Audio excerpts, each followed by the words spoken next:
I want to give you a great introduction here too to the show. I want to welcome you. We have one of the greatest personalities in all sports, one of the best in New York sports radio of all time. It goes by the name of Joe Benigno. He is the true voice of the New York Jets fan base. He is very much missed in his 25 years at WFAN. He just recently announced he's going to be returning as a guest spot on WFAN. Joe from Saddle River. We have the one and only Joe Benigno. Joe, how are you doing, man? What's up? How you been, bro? You doing all right? I've been doing all right. I noticed that you're enjoying retirement. You have your own podcast now. You have your own platform, Over the Pain. Make sure you go check it out. And a lot of pain, bro. There's a lot of pain. You know, as a Jet fan, and you're a young Jet fan, so you haven't had as much pain, obviously, as I have. I've had decades of pain. But it's a very apropos name. There's no question about that. I think you're in your room of pain now. It's all Jet stuff on the walls. Well, I got it. This is downstairs in my place here, and I got a lot of stuff. I could take you around to all the different areas I have. I just always do my Zoom at my Jet wall, if you will. You have a poster of Sanchez on there. In my opinion, I think Sanchez could have been our franchise quarterback. Well, that's actually Sports Illustrated. That's the Sports Illustrated cover after they beat the Chargers in the playoff game in the 2009 season, the game I was at out in San Diego. That was a memorable day, I must say. Mm-hmm. Do you think Sanchez should have been our franchise quarterback? Because there were certain games that you saw him where you thought that he would take this franchise over, especially against that game in the Houston Texans when he had that clutch win. There were certain moments he had where you thought he was going to be the franchise quarterback for us. Well, here's the bottom line on Sanchez. I mean, Sanchez won more playoff games as Jet quarterback than any Jet quarterback in history. Yeah, he won 4 playoff games. He won 4 road playoff games. In the 2010 season, he beat Peyton Manning and Tom Brady back to back on the road. Before they lost to Pittsburgh in the championship game. The big issue to me with Sanchez, I never felt he was, and I'm a big Rex Ryan guy. Believe me, I take Rex Ryan back coaching the Jets now. But I never felt Sanchez was coached correctly by the Jets. I never did. They didn't handle him the way he should have been handled, to be very honest. And they brought in Tim Tebow, so there were things that were messing with his head. Another mistake too. Let me just throw this other mistake that was made. Remember when Rex put him in that giant preseason game, the Snoopy Bowl nonsense? Yeah, and he got his shoulder getting hurt. Well, he wound up getting hurt. He missed the season, and that's Geno Smith wound up being quarterback that year. So, who knows what would have happened if Sanchez played that year? You don't know, but I always felt he was never coached correctly, and I have a soft place in my heart for Mark Sanchez. I'll say that. I do too. And then speaking of the USC connection here, we eventually got Sam Darnold. I think we're making the right decision and moving on from him. I never really wanted him to begin with. Just think how bad a move it's turned out to be. Yeah. Right? How bad a move it's turned out to be that Mike Maccagnan, and what a disaster as a general manager he turned out to be. That Mike Maccagnan took Sam Darnold over Josh Allen. Think about that move. Over Lamar Jackson, all the quarterbacks. Well, forget Lamar. I'm not a big Lamar Jackson guy. You think he's overrated? Lamar Jackson is okay. In fact, the kid that backed him up in Baltimore this year, Tyler Huntley, was not bad. He's not a bad quarterback. They lost some tough games, the Ravens. They had the 2 games that they lost because Harbaugh went for the 2-point conversion at the end of the game against Pittsburgh, and then later on against the Packers. So I don't know how good Lamar Jackson is. I'm not sold on Lamar Jackson. Let's put it that way. Josh Allen is the real deal. He is out of Wyoming, but the Jets, they've had brutal draft classes over the years. We can go back to all the second-round draft picks that they've had. Jason Morrow. Oh, we can go on and on with them. Just terrible picks. How about maybe the worst second Christian round Hackenberg. Christian Hackenberg. Christian Hackenberg, second-round pick as a quarterback, Penn State. This guy couldn't even play. He never played in an NFL game. He was so bad. How did Maccagnan draft this guy? If you're going to draft that guy, you draft him in like the 7th round. How the hell did you draft Christian freaking? That may be and there's so many bads, not just second round. I mean, how about some of the first round picks? How about Kyle Wilson? How about Calvin Pryor? I mean, how about Vernon Golston? I mean, the first round picks haven't exactly been, oh my God, these guys are great. Let's be real about it. And now Mekhi Becton's a question. Even Becton, right? Exactly. 100% right. Horrible. You're 100% right about it. So, drafting that's one of the reasons this franchise is as bad as it is. It's in the bad shape it's in. It's because the drafting, certainly over the last 10 years has been terrible. It has been, and it's a shame the fans deserve really better. More than that, but the last 10 years itself have been really bad. Oh, terrible. And then you're reading already the rumors of the Jets wanting to deal their 10th pick overall in the draft. And I know you want the center from Iowa. I do. I don't know if he's going to be. I'll tell you, but there's a possibility the Giants might take him because the Giants got 2 picks. You know, they picked 5 and 7 after the Jets picked 4. So, look, I don't know how that's going to play out. Don't trade. You know what, Joe Douglas? These guys, don't be cute. I know we need players. You got 4 top players that you can get in the top 40 picks. Just take those picks. Yeah. That's 4 guys right there. Why do you got to play games with that? I mean, I just. We'll see it. Look, there's a lot of time. Unfortunately, there's a lot of time between now and the draft. There's going to be plenty of stories written. You know how that goes. Yeah. You know, you're going to read this, you're going to read that. They're interested in this guy. Oh, they like that guy. Oh, we don't like that. And then they take somebody that, you know, oh my God, this guy, you know, but so I wouldn't get too crazy about that yet. No. And a name that I'm coming across in the papers is a trade for Calvin Ridley. I don't want Calvin. What do I want Calvin Ridley for? Yeah. He's seen his bet. I don't want to trade nothing for him. Sign Berrios. Sign Braxton Barry. I'm telling you, you're not going to sign him. No. And he's going to whine because it's typical ineptitude with the Jets. You got a guy right in front of your nose. The freaking guy made all pro, not the Pro Bowl. He made all pro. He's an all-around guy. He can return kicks. He can return punts. We know what he can do on offense. They didn't even use him enough. He should have been used on the offense earlier in the year. They weren't even using him. They started using him on the offense because all these guys got hurt. Corey Davis got hurt. Elijah Moore got hurt. You know, all of that. This guy, you know, pay the guy and let's go and use him correctly. He's a terrific player. He probably could catch 75, 80 passes a year if you use him that way. You know, when he goes and signs with Belichick, that's what he's going to do. Yeah. Oh, we know that Bill Belichick is going to come in here, just like even the Bills with Andre Roberts when we let the of course. Absolutely, 100%. Horrible. Yep. It's just typical. This is Jets. why this franchise is a disaster. Yeah, and then now we have the extra game every season. Now it's just an extra loss for the Jets every year, 4-13. And this year, I guess next year they go out to Seattle, my favorite city. They go out to Seattle and play the Seahawks. That's a loss. Even though the Seahawks aren't great, that's a loss. Yeah, put it down for a loss right now. You can guarantee it, like Namath for sure. Yeah, there you go.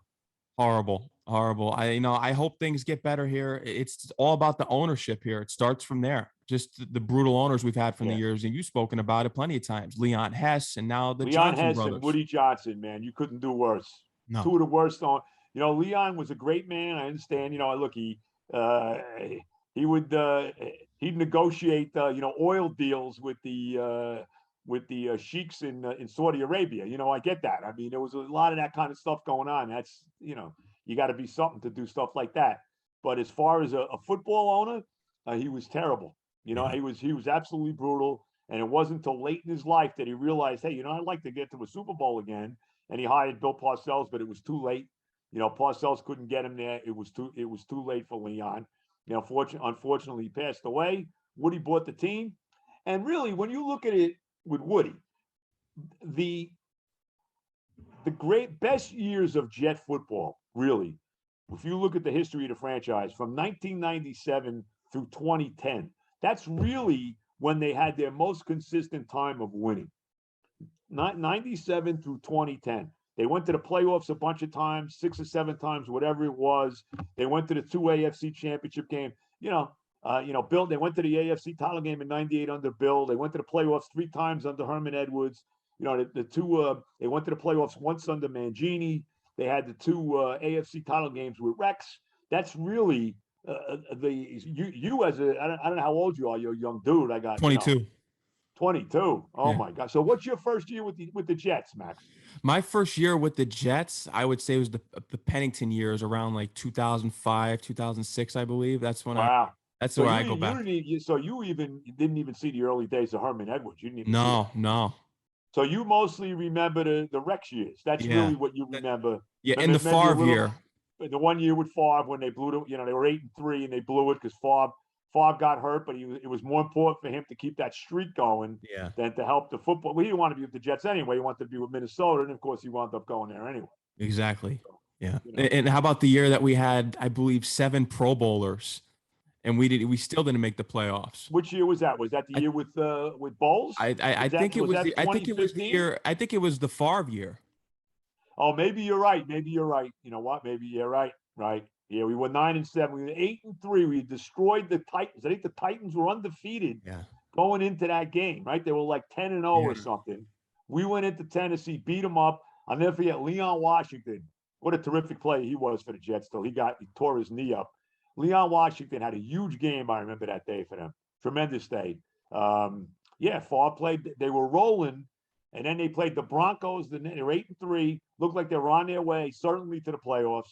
They played the Broncos the next week at home on a rainy day at what was it? I guess. It was at MetLife at that point. That was the first year actually at MetLife. No, they were still in the old Met. So they were still in the old Giant Stadium. Rainy day at the old Giant Stadium, and I think Favre might have got hurt in that game. And then, they basically wound up losing, 4 of their last 5 games? Yeah. Didn't make the playoffs. And remember the one game they won. Remember the game they won? They beat Buffalo. That's right. At home, where they were losing. And I think it was Dick Duran was the coach. He made some dumb decision for the Bills. What he called the Bills wound up fumbling, and Sean Ellis recovered it and ran it in for a touchdown. And they won that game. And that was the only game they won after that Tennessee game. Remember, they lost to the Dolphins, to Pennington. That's the last game of the year. Pennington got his revenge from Miami. Right. Yeah. Yep.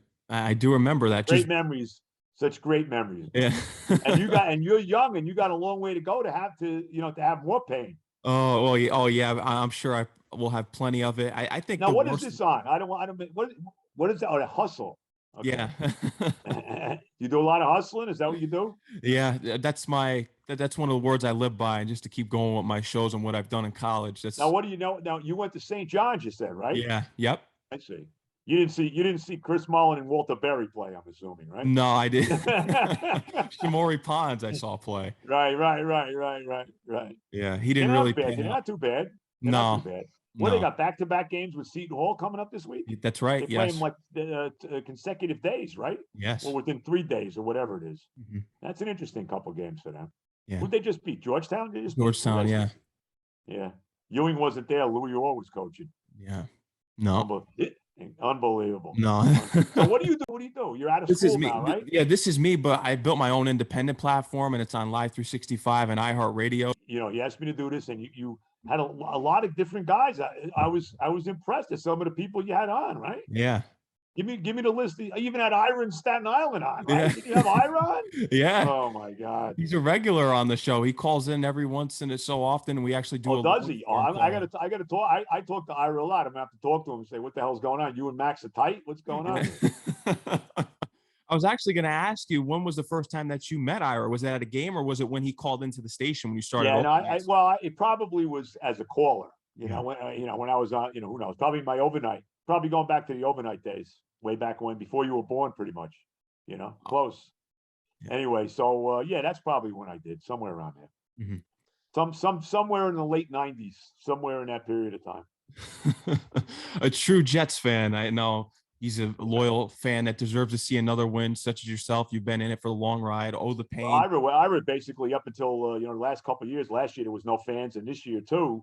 He would go to every game, home and away, and he's cut that back. He went to a few away games this year, but not like the old days. No, especially with some weather conditions, especially everything that's going on with the. And why the hell would you want to be in Buffalo for that disaster to close the season out? You want to be there for that? As they're celebrating the division title 2 weeks ago? No. No way. And I actually saw a picture online of Ryan Fitzpatrick dancing around with the Bills. I saw that with his shirt off, right? Yeah. Unbelievable. In Buffalo. Did he blow that game in 2015? Is he really? Oh my God! Fan? Maybe he did. Maybe he threw him a bone. That was one of the worst losses. I put that game on the coach. Todd Bowles. First of all, that team should have been 13-3 that year. That team was good.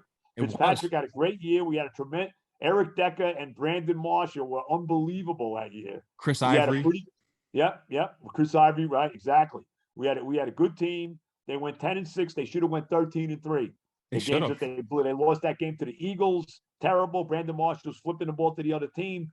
They lost the 2 games. They lost to Buffalo were brutal. To Rex, of course. But I blame Bowles. A couple things in that game. First of all, Darrelle Revis got completely eaten up. I think it was Sammy Watkins. Right. Completely ate him up in that game.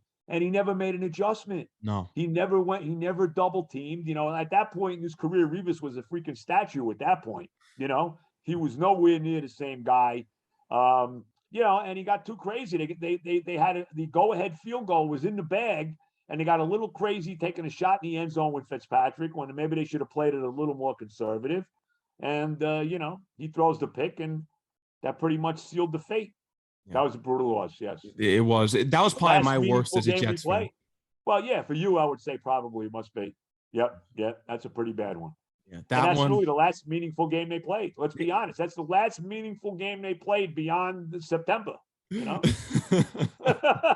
Our season always ends in September. It's well, always. That's what I mean. So it's been, that's what 6 years ago. I mean, well, really, this is the 2021 season. So that's 6 years ago, 2015. We had to go through the McCown years, all those years. Bryce Seems Petty. like only yesterday, bro.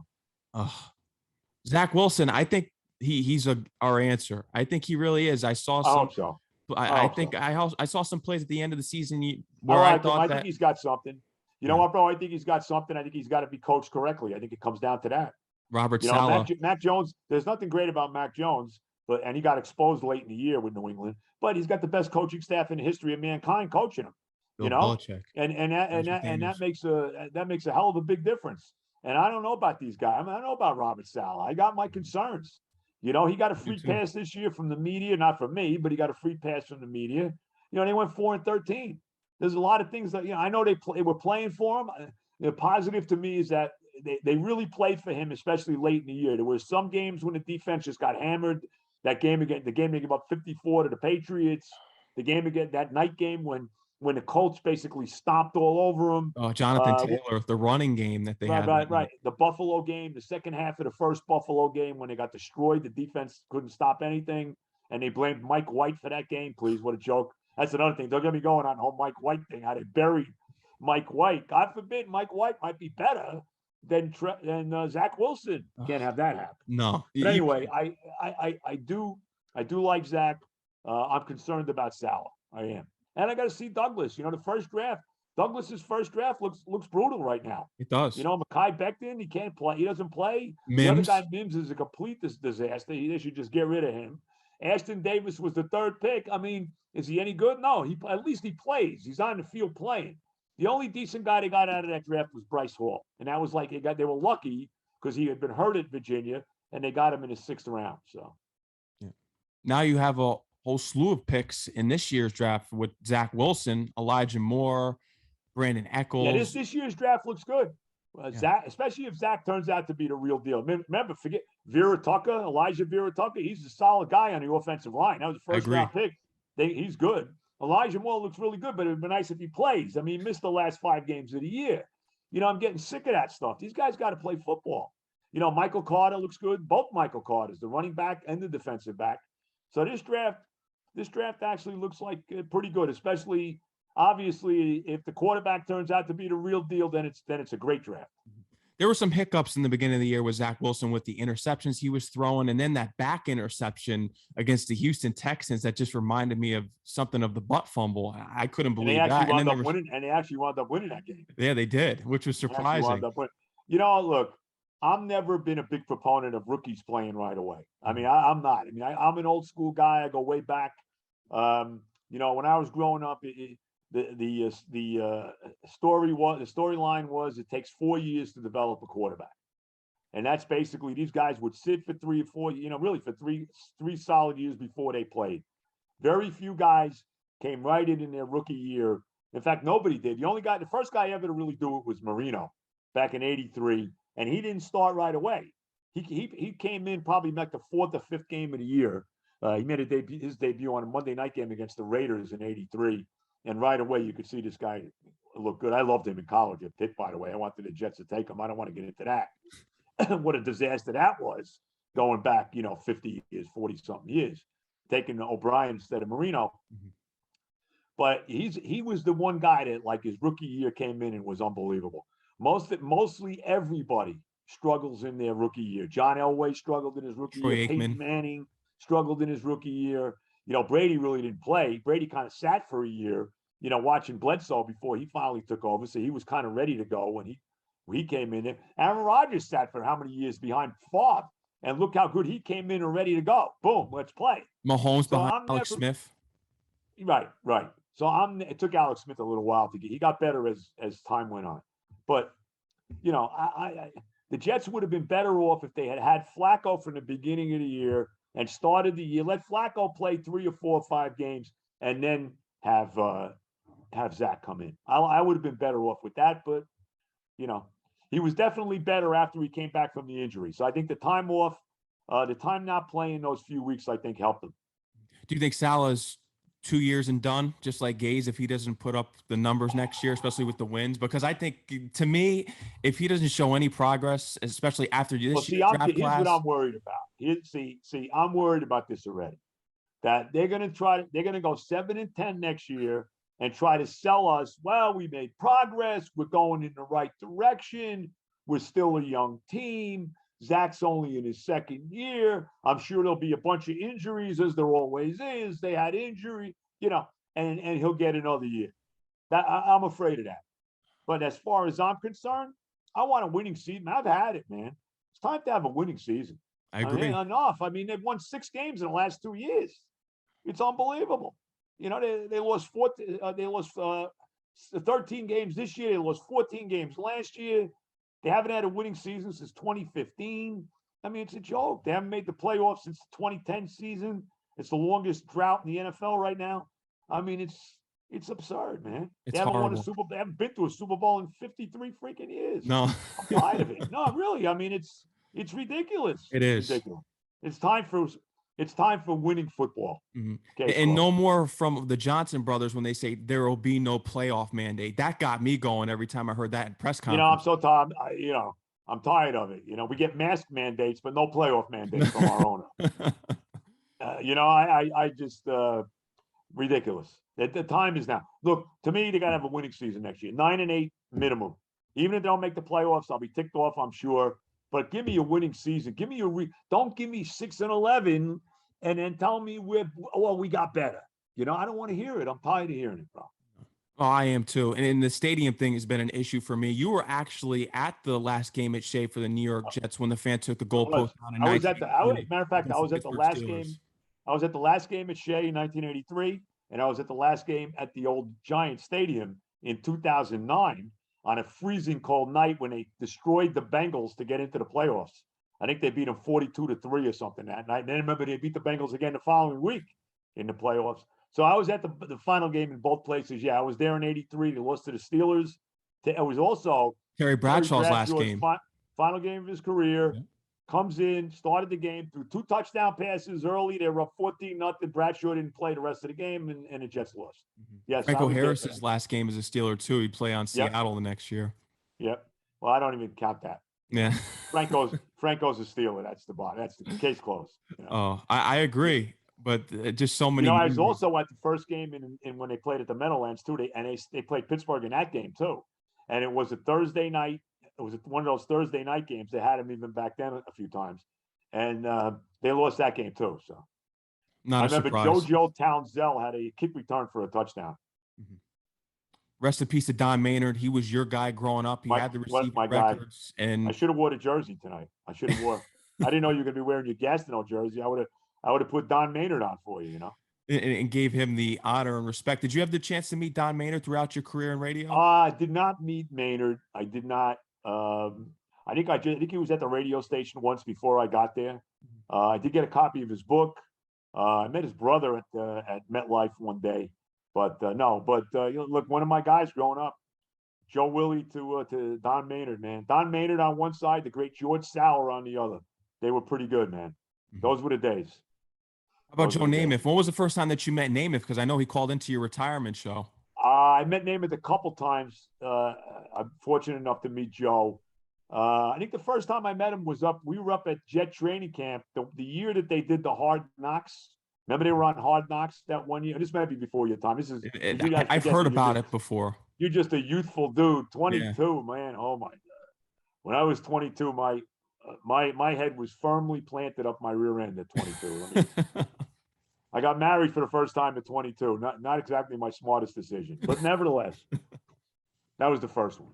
Anyway, Yeah, the '09 we were up there. I guess it was '09. It was 10. It must have been 9 going into 10. So it must have been training camp 2010 season. And we were up there at Cortland Park or wherever it is, Cortland, New York, where they had it. Now they do it in Florham Park. And I met Namath up there for the first time. Yeah. The greatest of all time for the New York Jets for sure. Yeah, he's my guy. That's my guy, man. Always will be. No doubt. Oh, for sure. There's plenty of him down here in the basement, I'll tell you that. Is that his signed ball in the background? The ball in the background here is this is actually signed. Not only Namath's on there, but this is signed by Namath. Barry Sanders signed this. I got a bunch of different guys that signed this ball. I got to look at it. Who else is on there? Freeman McNeil of the Jets is on there. Running back. Curtis Martin is on this. I got a couple different autograph balls of, all kinds of guys from years gone by. I got one over there with Franco Harris, Michael Irvin, Emmitt Smith, Dan Marino, Elway. I've been very fortunate to meet all these guys. Joe Montana, very, very fortunate. Another thing that's important is that, and interesting too, is that Bill Belichick has great respect for you. I've heard him speak highly of you in the past. Well, Bill and I haven't spoken in a while. So, Bill used to listen to me when I was doing the overnights. When he was the assistant coach, when Parcells was coaching the Patriots, in the mid 90s, there was a 93 to 96. When he was coaching the Patriots, Belichick was I think he was actually, I don't think he was his defensive coordinator. I think he was his defensive backs coach, whatever he was.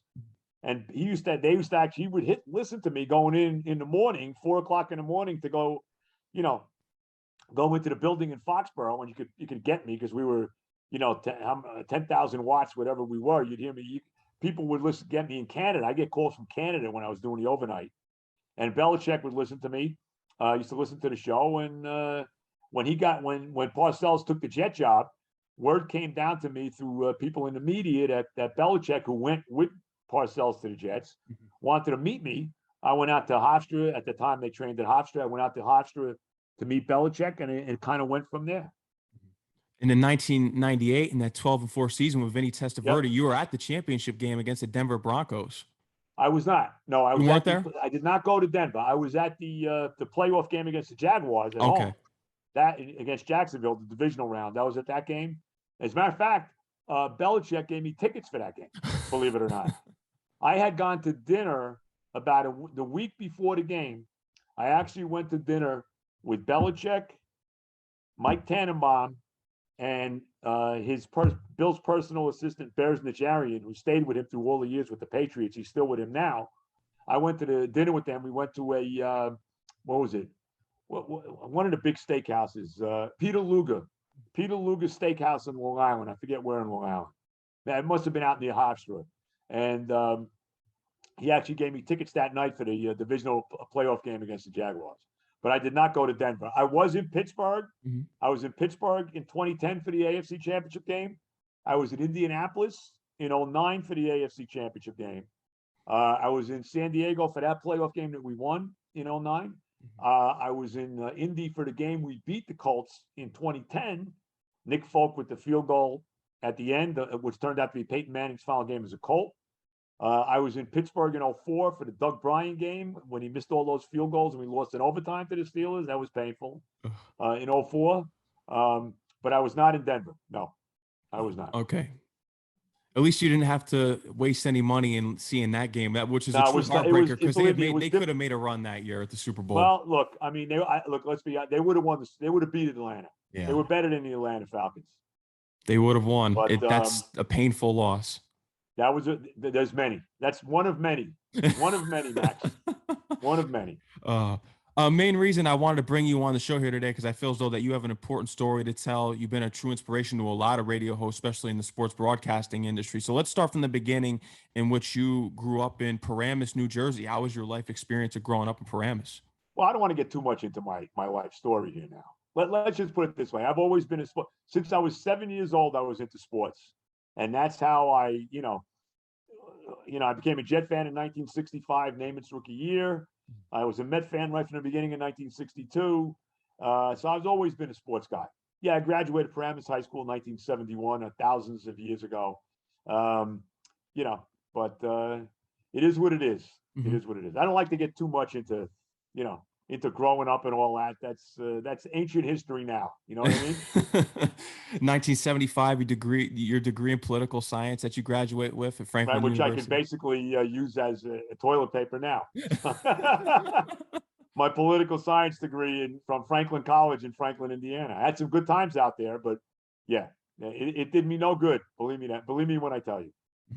When was it that you decided to get into radio? Because in 1994 was when you would win your contest to host a show on WFAN.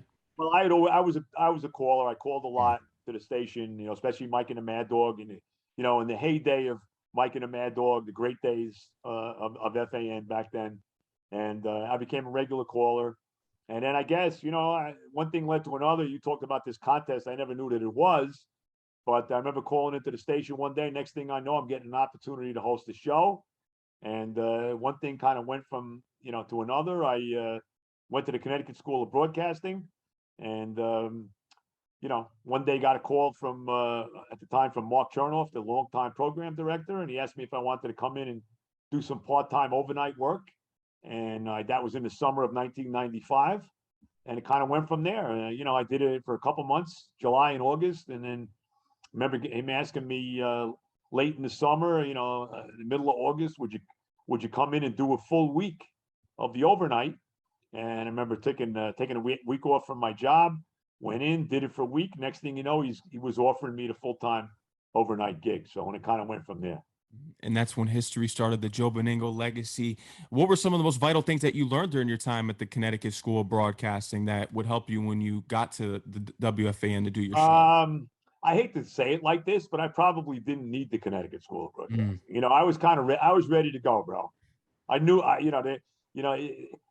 doing what I did for all those years. It's not something you really learn. You either can do it or you can't. I don't think that there's a manual that tells you, okay, this is what you do. You either know what you know what you got to do or you don't. So either have it or you don't. I would put it that way. Exactly. I heard that your relationship with Mike was strained over the years. You had tensions. What was it about Mike? Because you always hear that the personalities always had conflicts with Mike. What was it about Mike that hosts just couldn't get along? Let me say this with Mike. I know Mike got me in this business. If any, he did. Probably the most instrumental person in me getting into the radio business was Francesa. Yeah. When we had that fan appreciation day, I remember him calling in and basically touting me as somebody that could actually do this. He was a guy that really went to bat for me. I did a little. I bought some time in '95 before I got onto the fan, the summer of '95, on a small radio station called WJDM in Elizabeth, New Jersey. That's before you went back to the fan. This is before I started on the fan. This is before I even did any part-time stuff. And that's how I kind of got to doing it.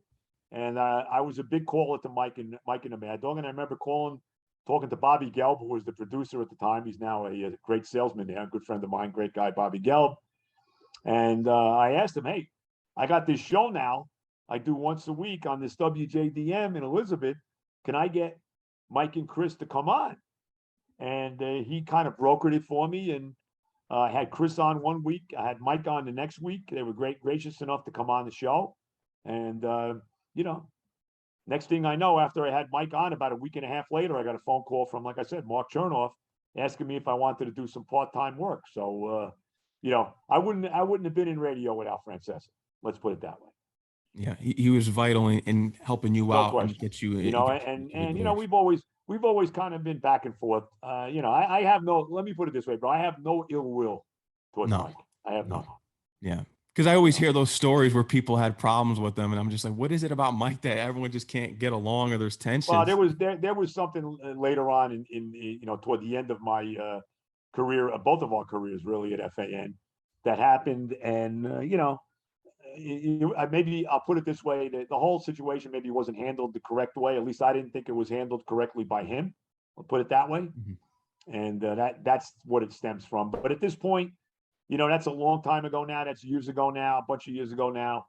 And, Mike's the best that ever did it. Mike's the best. Look, let's be honest. I mean, Mike is the godfather of sports talk radio in the United States, and there's no question about it. Sports Pope.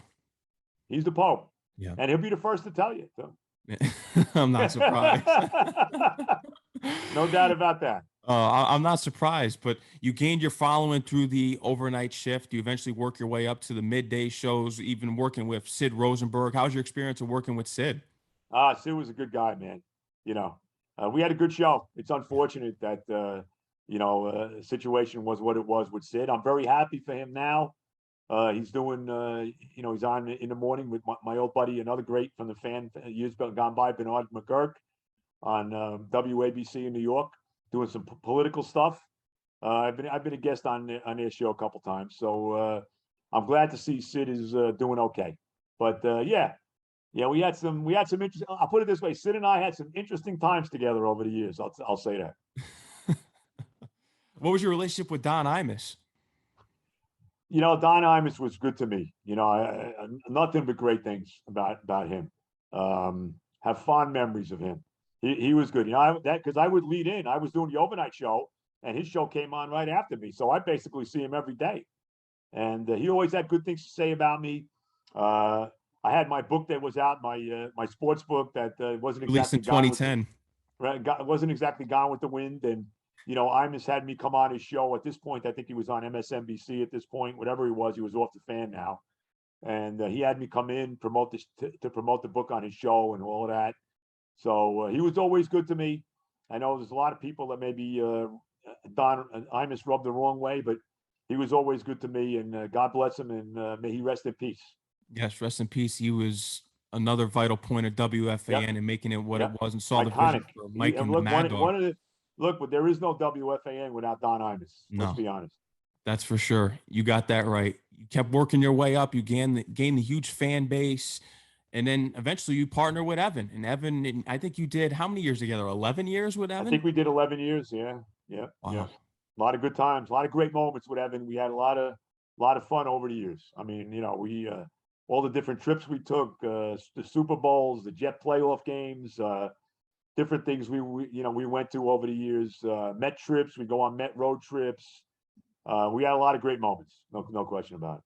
You've had amazing opportunities in this business. I know that you had a baseball with all the Mets signatures on it, in which you had everyone that you grew up watching sign it. Not everybody. I mean, I can actually show you the ball. Wow. It was not everybody, but a lot. There's a lot of people on it. Let's see.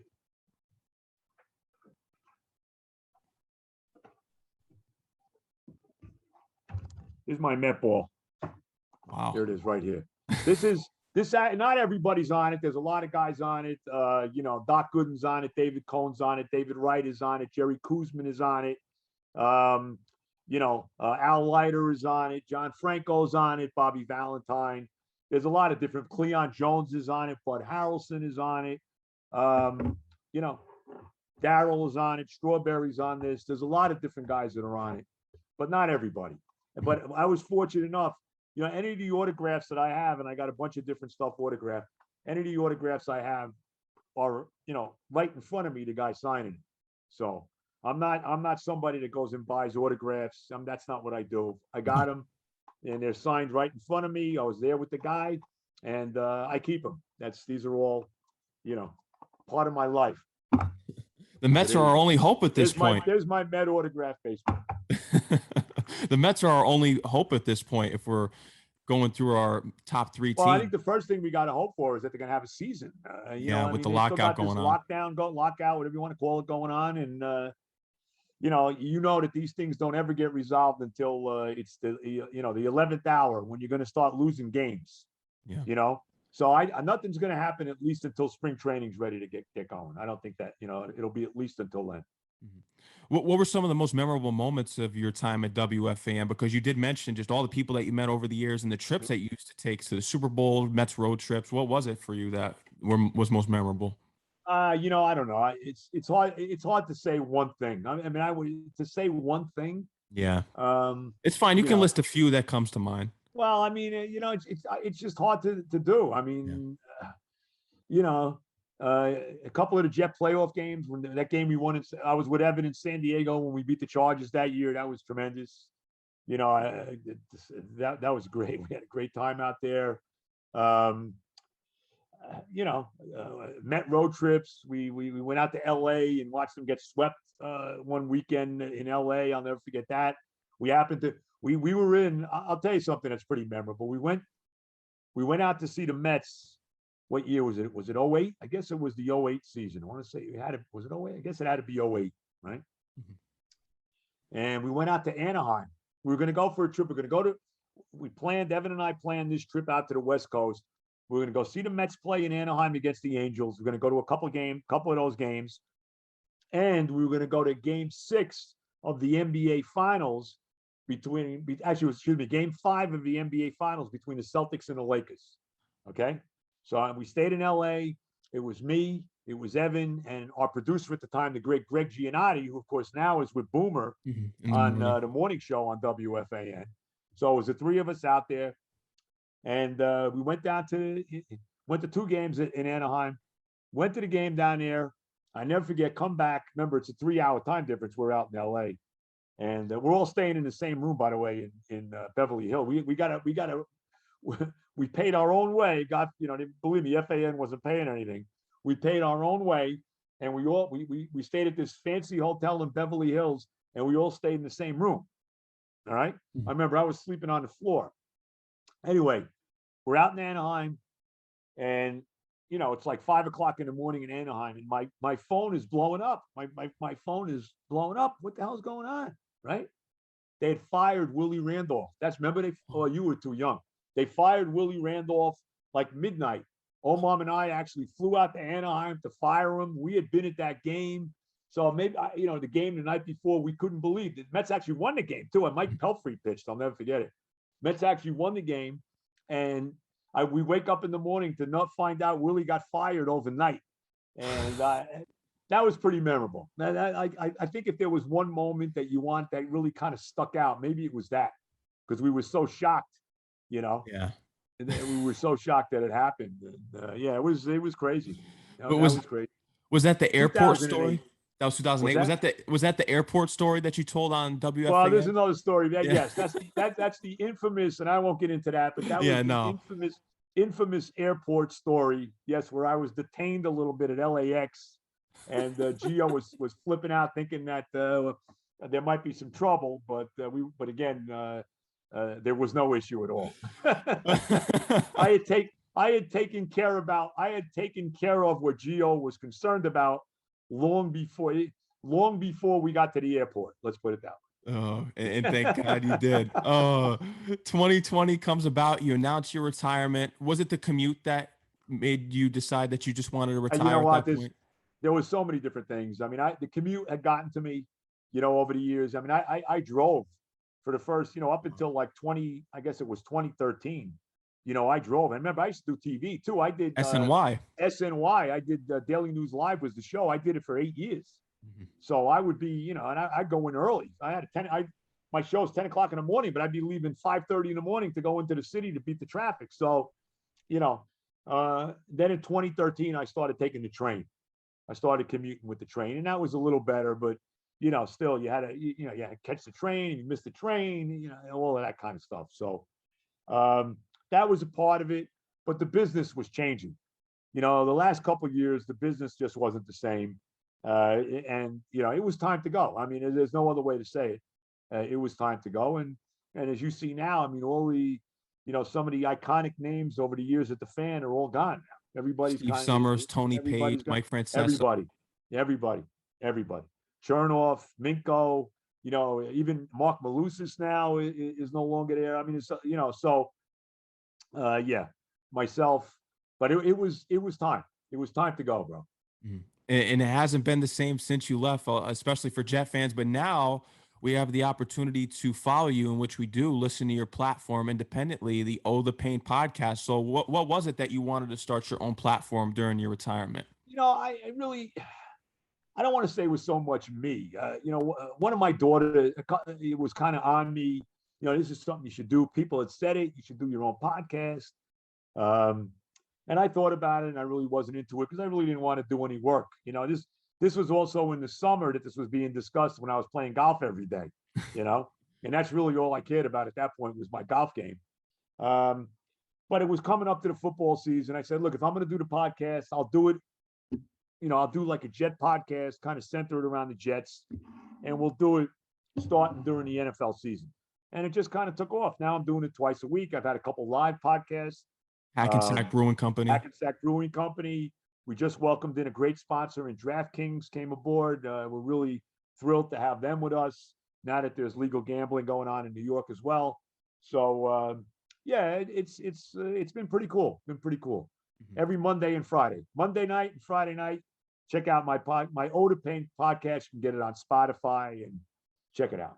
Make sure you check it out. Have you thought about having callers call in from a number or something? What we're going to do after the football season ends, we got the divisional round this weekend. We got the conference championships coming up after that. We're going to start doing guests. I'm going to start lining up. I'm going to do the podcast with weekly guests on. So and there's a lot of different people I've already contacted about coming on. So we'll do it like I'm doing it with you, zooming in. We'll do the Zoom, man. And you could see me, and you can see the reason why I did radio all those years. And, even though I did do TV for 8 years, they put a lot of makeup on me,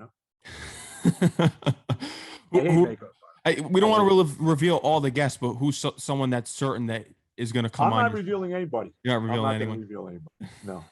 You'll have to check out the podcast to see who's coming on. I got somebody in mind though that I think would be a lot of people would like to hear. So I'll keep that. He doesn't know about it yet, but I'm going to get in contact with him soon about it. So, you'll have to listen to the podcast for me to reveal the guests that'll be on. That's great. I'm happy to hear that. I know you have some apparel too. I saw online for your show. Well, my daughter Erin, who runs this and does an incredible job. This doesn't happen without her, and obviously my wife gets me up and going here. I'm basically illiterate with this stuff. So, we got T-shirts. Oda Pain. We got the Oda Pain T-shirts. So if you're interested, $25 a pop. I'm not trying to solicit them, but no.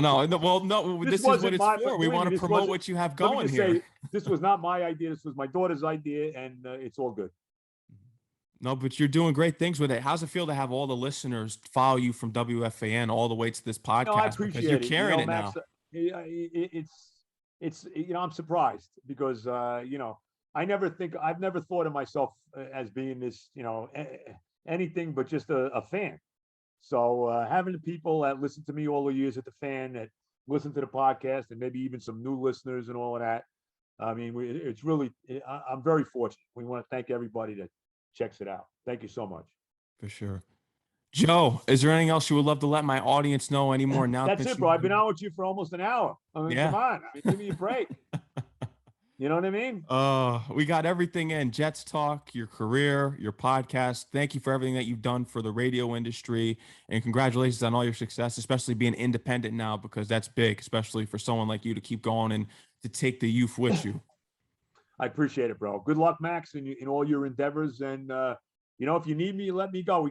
When we get into the baseball season, once we start playing and the Mets start playing, you can put on your David Wright gear and, we'll go from there. All right. For sure. Maybe you got a Francisco Lindor jersey. I don't know. No, please. The pain. I'll have my DeGrom jersey on. I'll say that. There you go. All right, bro. Take care of yourself, man. Take care. I'll be in touch, and thank you for coming on the show. I appreciate it, man. Enjoy the rest of your night and stay safe. You too, bro.